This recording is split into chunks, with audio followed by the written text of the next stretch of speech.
COVID-19, seluruh negara di dunia ini terus bekerja untuk menangani pandemi corona di masing-masing negara mereka. Lalu apa saja yang sudah dilakukan negara-negara yang warganya sudah terjangkit virus corona? Kita bisa mengetahui melalui situs interaktif bernama Flatten the Curve yang mencoba memetakan penanganan virus corona oleh negara-negara di dunia.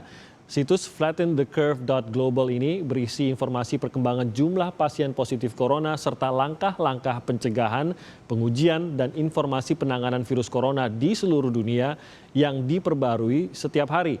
Dan situs ini didesain salah satunya oleh warga Indonesia yang berada di New York, Amerika Serikat, Namira Abdul Ghani.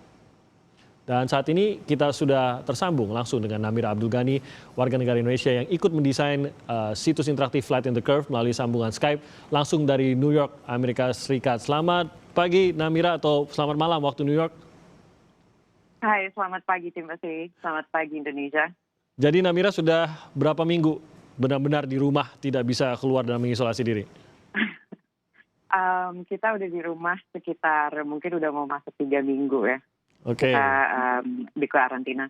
Dan Anda berada di epicentrum kalau di Amerika. Separuh dari 100.000 lebih warga yang sudah terjangkit corona di Amerika. Separuh lebihnya ada di New York ya? Ya, kebanyakan di sini kita udah hampir memasuki 60 ribuan ya, dan itu udah cepet banget naiknya. Dan menyeramkan sekali untuk saat ini kita udah nggak boleh travel kemana-mana juga. Oke, jadi sebelum saya ke situs interaktif tadi, saya mau tahu Anda sendiri, Namira beserta suami ya tinggal di sana, bagaimana Anda menjaga diri Anda agar tidak juga ikut tertular corona, mengingat Anda tinggal di epicentrum di Amerika ini?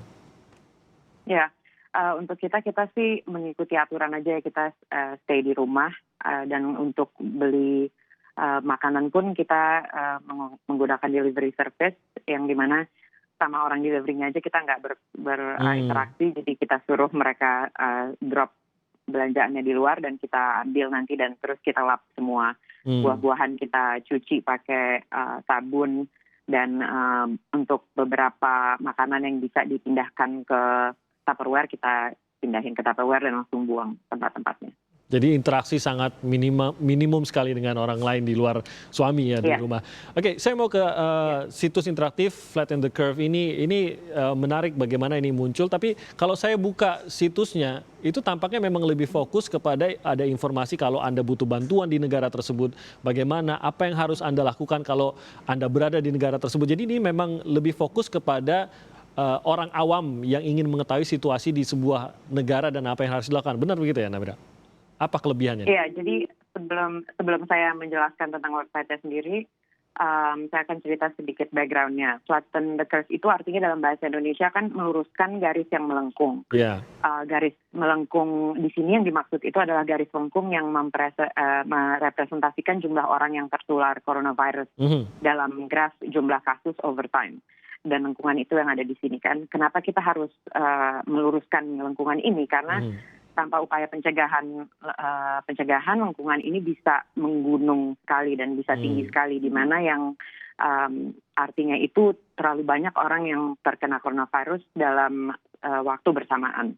Dan karena dia melengkung sekali itu bisa melewati garis kesanggupan health system kita yang jadinya tidak bisa dikontrol lagi kan.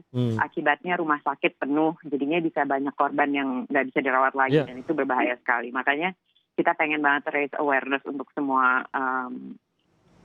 orang untuk berpartisipasi dalam flattening the curve, untuk meluruskan melandaikan gitu ya. Yaitu dari social distancing. Ya, dan itulah social distancing di sini berperan sebagai upaya yang kita bisa lakukan untuk meluruskan si lengkungan ini supaya kita bisa terkontrol dan kita bisa cepat-cepat sembuh dari global pandemic ini.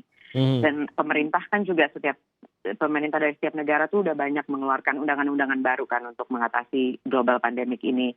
Cuman masalahnya itu informasi ini kan masih tersebar ya, dan source-nya tuh banyak, outlet-nya juga banyak, dan untuk mengumpulkan informasi-informasi ini bisa memakan banyak waktu per hari untuk kita supaya kita tahu apa yang terjadi di luar sana kan, supaya kita nggak boleh keluar rumah.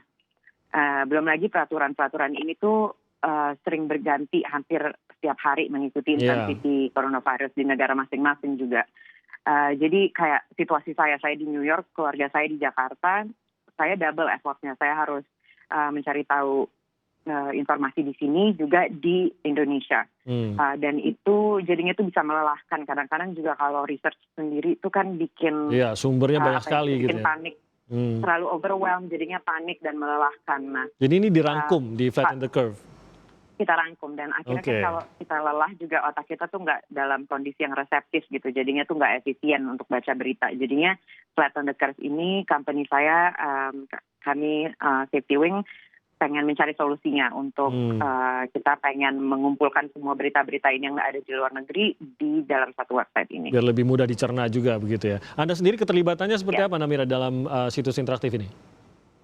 Ya, saya sebagai creative design lead di Safety Wing, jadi saya desain website ini dengan keseluruhannya. Jadi dari tampilannya sampai user experience-nya, seperti contoh bagaimana sih website ini supaya bisa mudah digunakan dan nyaman dikonsumsi sama semua kalangan umur. Juga bagaimana sih caranya kami bisa bikin environment atau situasi yang nyaman supaya kita bisa tangkap informasinya yang ada di website ini dengan baik gitu, dan mudah-mudahan bisa menerapinya di kehidupan kita masing-masing. Oke, jadi khusus untuk website flattenthecurve.global ini paling tepatnya siapa yang untuk mengakses ini? Apakah warga awam biasa saja atau mungkin mereka yang seperti Anda memiliki keluarga di negara lain atau bagaimana? Tentunya untuk semua orang, gunanya bisa berbeda-beda. Kalau untuk saya, ya saya untuk mengecek orang di tempat lain juga, yaitu karena keluarga saya di Indonesia dan saya di Amerika Serikat. Tapi untuk orang-orang yang pengen tahu juga apa sih pemerintah ya, upaya-upaya pemerintah di negara saya yang saya tinggal sekarang, juga bisa ke sini karena kan semua ini beritanya up to date dan kita memastikan tiap hari ini up to date dan source-nya juga dari berita-berita source outlet yang terpercaya gitu. Baik, Namira, terima kasih banyak atas waktunya. Stay safe di sana agar terus terjaga, terhindar dari virus corona ini. Dan semoga tidak bosan mengisolasi diri, mencari aktivitas. Karena seperti yang Anda bilang tadi, ini sangat-sangat penting agar kita bisa flatten the curve. Terima kasih banyak, Namira Abdul Ghani dari New York, Amerika Serikat. Kita akan kembali lagi di Sapa Indonesia Pagi dengan informasi lainnya. Kebijakan penerapan lockdown